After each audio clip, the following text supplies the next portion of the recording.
오늘은 9월달 가정의 달을 앞두고 가정에 관해서 같이 말씀을 생각해 보려고 합니다. 가정은 우리 인간 사회의 기본 단위입니다. The family is the basic unit of human society. 이 가정은 큰 사회의 축소판입니다. 그래서 우리는 가정 안에서 미리 앞으로 사회에서 경험할 모든 것을 미리 경험합니다. 예를 들면 사랑과 미움, 신뢰와 불신, 그리고 협력과 경쟁, 이런 것을 미리 가정 안에서 우리는 체험하게 됩니다. 가정은 우리 인간을 훈련하는 훈련장입니다. 그래서 가정 안에서 좋은 인격과 신앙을 훈련받고 좋은 인간관계와 공동체 생활에 대한 훈련을 잘 받은 분은 앞으로 사회 나가서도 좋은 인간관계와 성공적인 삶을 살게 됩니다. 그러나 가정 안에서 그것을 제대로 받지 못한 사람은 사회 나가서 많은 갈등과 어려움을 겪게 되는 것을 우리가 볼 수가 있습니다. 이렇게 생각해 볼 적에 우리의 가정이 얼마나 중요하다고 하는 것을 쉽게 발견할 수가 있습니다.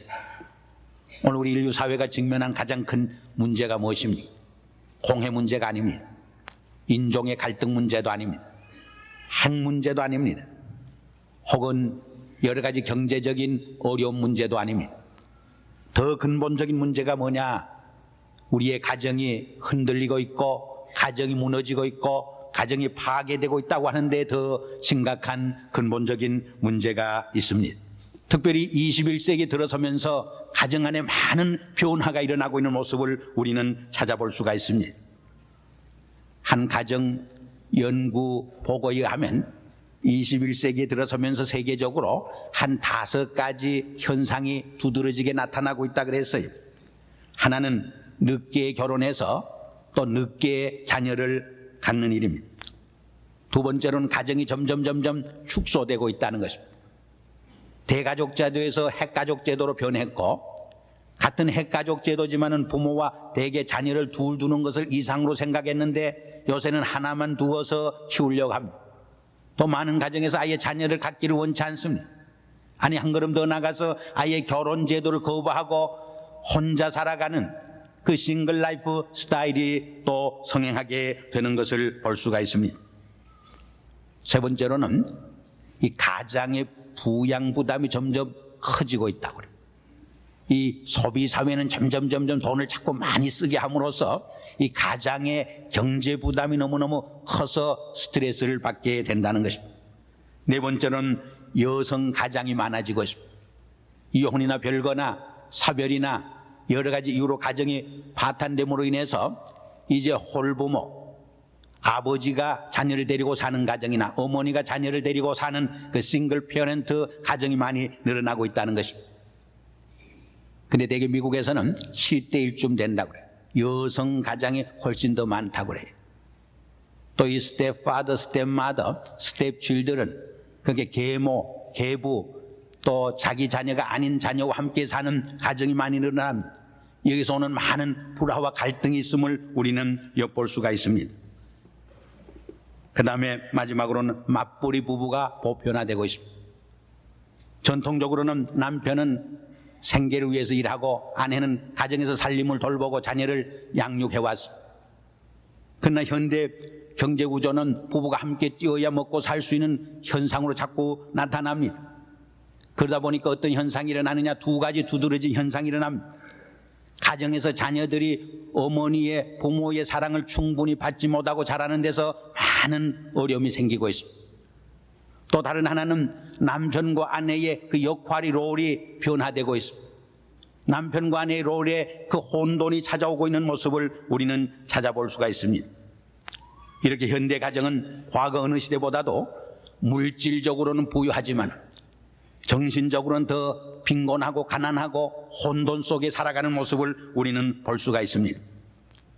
냉장고가 몇 대나 되고 텔레비전도 여러 대가 되고 가구도 화려하고 옷장에는 전혀 입지도 않은 옷들이 많이 걸려있고 구두도 수십 컬레되고 그리고 한 걸음 더 나가서 여러 가지 부엌 살림이 늘어가고 있지만은 우리의 내면적인 삶은, 우리의 정신적인 삶은 더 딱 말라가고 더 여러 가지 빈곤에 처해 있는 모습을 볼 수가 있습니다.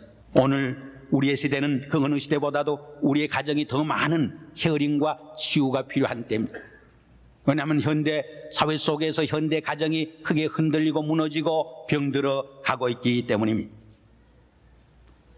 부부간의 갈등, 가출, 청소년들, 마약, 알코올 중독자들, 탈선된 성, 자녀와 노인을 학대하는 일, 부모와 자녀를 살해하는 일, 가공할 만한 일이 우리의 가정에서 현재 벌어지고 있기 때문입니다. 현대 문명은 가정을 파괴시키는 데는 도움을 주지만 우리의 가정을 행복하게 만드는 데는 대단히 무력합니다. 정말 속수무책인 것을 우리는 엿볼 수가 있는 것입니다. 그럼 왜 현대사회 속에서 가정이 이렇게 무너지고 어려움을 당하고 순환을 당하고 있느냐, 우리가 몇 가지로 검토해 볼 필요가 있습니다. 첫째로 너무 물질주의적 가치관에서 모든 것을 생각하고 판단하고 처리하는 데서 생긴 가정의 행복을 너무 물질적 풍요에서 자꾸 추구하려고 합니다. 그러므로 가정의 더 중요한 핵심이 되는 가정의 사랑이나 평화나 정말 행복은 오히려 잃어버리는 모습을 우리는 볼 수가 있습니다. 아예 결혼도 이해관계에 의해서 되는 모습을 너무나 많이 봅니다. 두 번째로 현대 기계 문명은 삶의 편리를 제공해 주지만은 또한 인간을 소외시킨 인간관계를 무너뜨리는 모습을 볼 수가 있습니다. 예를 들면 전화가 얼마나 편리합니까? 그러나 밤중에 걸려온 전화는 우리의 가정을 시장 바닥으로 만듭니다. 이 세일스맨의 전화, 또 요새는 그 컴퓨터에 의해서 자꾸 비즈니스 전화가 걸려오는데 가정의 평화를 깹니다. 가정을 시장 마도로 만듭니다. 또 텔레비전이 좋긴 하지만은 가뜩이나 부족한 부부지간의 대화의 시간을, 부모와 자녀의 대화의 시간을 송두리째 빼앗아가는 이런 모습을 우리는 볼 수가 있습니다. 세 번째로 여성 해방운동이나 성도덕의 문란도 한몫 이 가정을 무너뜨리고 붕괴시키는데 한몫 박차를 가하고 있는 모습을 볼 수가 있습니다. 그러나 더 근본적인 것은 이 결혼에 대한 제도, 올바른 결혼에 대한 인식이 무너지고 있습니다. 올바른 부부의 도가 무너지고 있습니다. 성경이 말하는 이 거룩한 카비넌 언약에 의한 결혼이 아니라 이해관계에 근거한 한줄의 계약이 되고 있습니다. 하나의 장사노름이 되고 있다는데 오늘 가장 큰 문제점이 있는 것입니다. 이 점에서 현대사회 가정에 대한 교회의 책임과 사명이 너무나 큽니다. 오늘 읽은 본문에 보면은 이 초대교회는 이 교회 생활과 가정 생활이 분리되어 있지 않았습니다. 이 교회 생활과 가정 생활이 하나의 통합되어 있어서 인터그레이션을 이루고 있는 모습을 우리는 찾아볼 수가 있습니다. 우리 성경 한번 같이 읽어볼까요? 오늘 본문 46절과 47절. 성경을 늘 펴두는 것이 편리합니다. 다시 찾으려면 또 처음부터 새로 시작해야 되니까. 우리 46절 읽겠습니다. 날마다 마음을 같이하여 성전에 모이기를 힘쓰고 집에서 떡을 떼며 기쁨과 순전한 마음으로 음식을 먹고 하나님을 찬미하며 또 온 백성에게 칭송을 받으니 주께서 구원받는 사람을 날마다 더하게 하시니라. 여기 보면은 아주 중요한 몇 가지 말씀이 기록되어 있습니다. 초대교회 가정의 모습이 어떠했는가 하는 것을 보여주는데요. 첫째로는 초대교회 가정은 교회와 가정 생활이 분리되지 아니하고 양분되지 아니하고 인터그레이션, 통합되어 있었습니다. 교회 안에 뜨거운 신앙과 아름다운 경건의 생활이 가정 안으로 이어지고 연결된 것을 우리는 볼 수가 있습니다. 많은 현대 크리스찬들의 모습은 교회는 교회고 가정은 가정으로 분리되어 있습니다. 교회의 뜨거운 신앙과 그 경건한 신앙이 우리 일상생활로 이어지지 못하는 것을 볼 수 있습니다. 교회에서는 주님을 예배하고 찬양하지만은 가정에 가서는 하나님 없이 제 마음대로 살려고 하는 가치관이 우리에게 있다 그 말이에요. 어떤 분이 그런 말 하는 것을 들었어요. 장사할 땐 좀 하나님 뒤에 계세요 하고 한대요. 그래야 주먹으로도 한 대 치고 좀 싸움도 하고 욕도 하지 늘 하나님을 모시고 살라니까 아주 힘들다 그런 말 하는데 우리의 교회 생활의 신앙이 우리의 가정 생활로 이어지고 연결되어야 합니다. 두 번째로 여기 보니까 집에서 떡을 떼며 했어요. 기쁨과 즐거운 마음으로 음식을 먹고 했어요. 함께 음식을 나누면서 행복하고 평화로운 가정을 이루었던 것을 우리는 볼 수가 있습니다. 살찐 음식을 먹으면서도, 살찐 고기를 먹으면서도 불우한 것보다는 채식을 하면서 행복하고 평화로운 것이 더 낫다고 성경은 우리에게 말해줍니다. 셋째로 여기 보니까 하나님을 찬미하며 했습니다. 가정 안에서 하나님을 찬송했습니다. 하나님을 찬미했습니다. 그들의 가정이 신앙화했습니다. 신앙이 가정 생활했습니다. 여기 아주 대단히 중요한 교훈이 담겨져 있음을 우리는 기억을 해야 합니다. 네 번째로 온 백성에게 칭송을 받으니 했습니다. 초대교회 가정들은 이웃에게 칭송을 받았습니다. 칭찬을 받았습니다. 이웃에게 신앙의 모범을 보였습니다. 가정생활의 모범을 보였던 것을 우리는 볼 수가 있습니다. 그리고 그 가정들을 인해서 주께서 구원받는 사람을 날마다 더하게 했다고 그랬습니다. 사랑하는 성도 여러분, 나의 가정 때문에, 우리의 가정 때문에 얼마나 많은 영혼이 주님께로 돌아왔습니다. 그 가정을 보니까 내가 예수 믿을 마음이 있고 교회 나갈 마음이 있다, 그렇게 돼야 하는데, 그 가정을 보니까 아무개 목사의 가정을 보니까, 아무개 장로의 가정을 보니까, 아무개 권사와 집사의 가정을 보니까 예수 믿을 마음이 없다, 교회 나갈 마음이 없다 하면 얼마나 부끄럽고 불행한 일이 되겠습니까? 우리 9월은 가정의 달도 되지만은 사실은 9월, 10월 우리 전도의 달로 정했는데, 우리의 가정을 통해서 믿는 영혼이 더 많아져야 하겠습니다. 주께로 나오는 성도들이 더 많아져야 하겠습니다. 우리가 이것을 알아야 합니다. 이 교회가 부흥하고 성장하려면 우리의 가정이 복음화하고 신앙화해요. 우리의 가정의 재단이 은혜가 충만하고 말씀으로 충만하고 성령 충만할 적에, 그 적은 가정의 교회가 모여서 큰 교회를 이룰 적에 그 교회는 부흥하고 뜨거워지고 성장할 수밖에 없는 것입니다. 여러분, 신앙의 온상은 교회가 아니에요.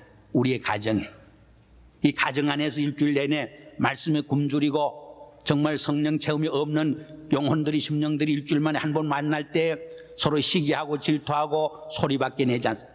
서로 싸우고 다투고 갈등을 가져옵니다. 그러나 일주일 동안 가정의 교회에서, 가정의 재단에서 말씀으로 정말 충만하게 되고 성령으로 뜨거워지고 정말 경건한 삶을 살던 사람이 일주일 만에 만나게 될 적에 서로 사랑하고 서로 존경하고 서로 신뢰하고 서로 섬기고 봉사함으로써 아름다운 사랑의 공동체를 이루고 교회의 사명을 제대로 감당하는 공동체를 이루게 되는 것을 보게 됩니다. 자녀 교육도 그렇습니다. 일주일에 한 번 1시간 교회 와서 교육하는 것이 큰 변화를 못 줍니다. 그것이 가정에서 팔로업이 이루어져야 합니다. 이 교회와 가정이 정말 협력해서 이 자녀들의 신앙 교육을 할 적에 올바른 신앙의 인격 교육을 우리는 감당해 갈 수 있는 것입니다. 어떤 연구 보고에 하면 이 사회에서, 직장에서, 교회에서 이 문제가 많고 말썽을 일으키는 분들을 보면은 가정이 평화롭지 못하다, 가정이 행복하지 못하다고 해요. 이 가정의 부부간의 갈등이 있거나 자녀의 문제가 있으면 그 욕구 불만이 결국 이 직장 생활이나 사회에서 나타난다는 거예요. 교회에서 나타난다.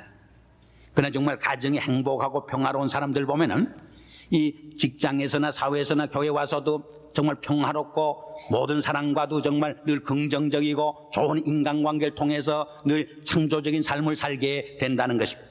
대단히 일리가 있는 말인 줄 압니다. 그럼 마지막으로 가정 예배가 갖다 주는 유익과 축복이 뭐냐, 이런 말씀을 드리고 제 말씀을 끝내려고 합니다. 오늘날 가정이 무너지고 이혼율이 높지만은 정말 경건한 신앙의 가정은 어려움이 없습니다. 이혼율이 별로 없습니다. 또 혼탁한 사회지만 훌륭한 자녀들을 양육해내는 하나의 정말 건전한 가정으로 있는 모습을 우리는 얼마든지 보게 됩니다. 첫째로 이 가정 예배는 가족 간에 좋은 만남의 기회를 제공해 줍니다. 한 지붕 밑에 살지만은 이 만남이 별로 이루어지지 못하는 가정들이 많아요. 이 미국의 제임스 dobson이라고 하는 유명한 패밀리 가정 문제 전문가가 있는데, 미국에서 이 아버지와 자녀들 간에 하루에 얼마나 만나서 이야기를 나누느냐, 37초간이래. 37초. 근데 우리 한국 이민 가정의 형태를 크리스찬 한미연합에서 조사해서 보고한 거 보면은 그래도 우리 한국 이민 가정은 56%가 10분 미만의 대화를 하고 있다, 그렇게 나타나요. 그러나 대부분 어린아이들이 학교 갔다 와서 열쇠를 목에 달고 냉장고를 열었다 닫았다 하면서 코카콜라를 마시면서 뭐를 보느냐? 텔레비전을 보는데 미국에서 아이들이 텔레비전을 일주일에 몇 번 보느냐? 40시간을 보는 것으로 나타나. 하루에 6시간. 그럼 누구의 영향을 받으며 살겠습니까? 누가 그 자라나는 인격에 영향을 줍니? 그러나 오늘날 텔레비의 내용을 보세요. 얼마나 우리 자녀 교육에 정말 해로움을 주는 상처를 주는 프로그램이 많습니다. 얼마나 이 성적인 것, 폭력적인 것, 살인사건 이런 것이 얼마나 많이 범람하고 있습니다. 성경에는 없는 이야기입니다만 아담이 아마 상당히 바빴던 것 같아요. 그래서 뱀이 찾아왔을 적에도 아담이 없어서 회와 혼자 있을 적에 유혹을 하잖아요. 근데 아담이 언제 분주히 돌아가다가 돌아왔더니 회화가 열심히 갈빗대를 세려보더래요. 아담이 물어서 왜 남의 갈빗대를 열심히 세리나 물었더니 하나님이 또 하나 빼가지고 다른 여자 만들어놨나 해서 세려본다고. 이 자주자주 만나야 사랑이 생겨요. 떨어져 있을 적에 사탄의 유혹을 받아요. 시험을 당해요. 우리의 부부관계나 인간관계가 깨어지고 부서지는 것을 우리는 볼 수가 있습니다. 그래서 두 번째로 가정예배는 이 예배를 통해서 만남의 기회도 주지만 좋은 릴레이션십을 릴레이션십을 회복시켜주는 것을 우리는 볼 수가 있습니다. 우리 인간관계가 대부분 이 대화의 부족, 커뮤니케이션의 부족에서 생깁니다. 특별히 이민가정을 보면은 이 언어와 문화의 차이 때문에 부모와 자녀들 사이에 깊은 이 커뮤니케이션이 이루어지지 못하는 것을 볼 수가 있습니다. 그래서 제가 아는 가정에도요, 자녀들이 그저 음식 줘요, 밥 줘요, 돈 줘요 하는 정도는 되는데 정말 마음의 아픔과 상처를 부모와 쉐어하지 못하는 자녀들이 많이 있어요. 이 커뮤니케이션 이론에 의하면은 한 5단계가 있습니다. 첫 번째 단계는 하이하는 단계, 상투적 인사를 주고받는 단계. 당신의 고양이와 개가 잘 큽니까? 오늘 날씨가 좋습니다 하는 정도에. 두 번째 단계는 사실을 주고받는 단계, 인포메이션과 날리지를 주고받는 단계. 우리 집은 어디에 있습니다. 우리 부모가 살아있습니다. 나는 결혼했습니다. 그 정도로 주고받는 단계. 세 번째 단계는 자기의 사상과 의견과 생각을 표현하는 단계. 내 생각엔 그것이 좋다든가 나쁘다든가 하는 자기 의견을 말하는 단계는 훨씬 깊은 커뮤니케이션이 이루어진 단계. 네 번째 단계는 이 필링을 쉐어할 수 있는 단계. 마음의 아픔이나 상처를. 뭐 길 가는 사람 붙들고 내가 이런 어려움이 있다 호소하지 않잖아요. 길 가는 사람 붙들고서는 우리 남편이 나를 때렸다 그런 말 못하잖아요. 친해야 하지. 마지막 단계는 비밀을 쉐어할 수 있는 단계, 프라이버시를 쉐어할 수 있는 단계, 그리고 사랑을 고백할 수 있는 단계. 오늘 우리 교회 안에서도 이 성도지간에 1, 2단계로 끝나는 것을 볼 수 있어요. 적어도 깊은 교제가 이루어지려면 3단계, 4단계, 5단계로 나아갈 수 있을 적에 정말 한 형제 자매 의식을 우리는 갖게 됩니다. 한 가족 공동체 속에서도 정말 4단계, 5단계 깊은 내적 문제를 서로 쉐어하지 못하는 이러한 현상을 우리는 너무나 많이 이민가정에서 보게 됩니다. 특별히 사랑을 나눌 수 있어야 합니다. 오늘날 많은 탈선하는 자녀들 갱단에 가입을 하고 마약을 하고 여러 가지 어려움에 빠지는 자녀들 보면은 대부분 부모의 사랑이 결핍한 데서 일어나고 있다. 그렇게 교육가들은 말하고 있습니다. 그것은 자녀 문제만 아닙니다. 부부지간의 갈등도 사실은 이 사랑의 결핍에서 옵니다. 결혼한 후에 점점 잊어지는 말이 무엇입니까? 사랑이란 말이죠. 물론 사랑이란 말을 직접 하란 말은 아니에요. 그러나 우리의 생활 속에서 우리는 사랑을 늘 컨펌하고 확인을 할 수 있어야죠. 예를 들면은 남자들이 아내에게 당신이 없으니까 집이 텅 빈 것 같다든가 얼마나 좋은 말이에요. 또 좋은 잔치집에 가서 잘 먹고 와서도 당신 음식 솜씨만 못하더라고. 헛말이라도 손해보지 않으니까. 한번 실습을 해보세요. 얼마나 이 부부의 관계가 좋아지는지 모릅니다. 그런데 우리는 이 사랑을 확인하고 사랑을 표현하는데 너무 인색하고 너무 잘못할 때가 많이 있다 그 말입니다. 끝으로 가정예배가 갖다주는 가장 중요한 요소는 경건한 믿음의 가정을 세워줍니다. 우리 개인 속에 죄가 들어오면 자유함이 없습니다. 평화가 깨집니다. 죄의 노예가 됩니다. 우리 가정도 꼭 마찬가지. 가정 속에 죄가 침입할 적에 이 가정을 붕괴시키고 무너뜨림, 가정의 평화와 행복을 다 빼앗아가게 됩니다. 그러므로 우리는 늘 가정 예배를 통해서 가정을 경건하게 만들어야 합니다. 특별히 찬송하고 기도하고 성경 말씀을 함께 나누는 시간은 세상에서 맛볼 수 없는 가장 행복한 시간이 아닐 수 없는 것입니다. 그러한 가정 예배 속에서 무럭무럭 자라나는 자녀들이 결코 탈선할 수 없는 것입니다. 가정 예배를 통해서 우리는 하나님과 만나게 되고 교제하게 됩니다. 뿐만 아니라 하나님을 경배하고 찬송하고 예배드리게 됩니다. 뿐만 아니라 하나님의 인도함을 받게 됩니다. 하나님의 말씀 속에서 지혜와 통찰력을 얻게 됩니다. 하나님의 풍성한 부유한 삶에 참여하게 됩니다. 그리고 주님의 모습을, 주님의 형상을 닮아가게 되는 은혜와 축복 속에 살게 되는 것입니다.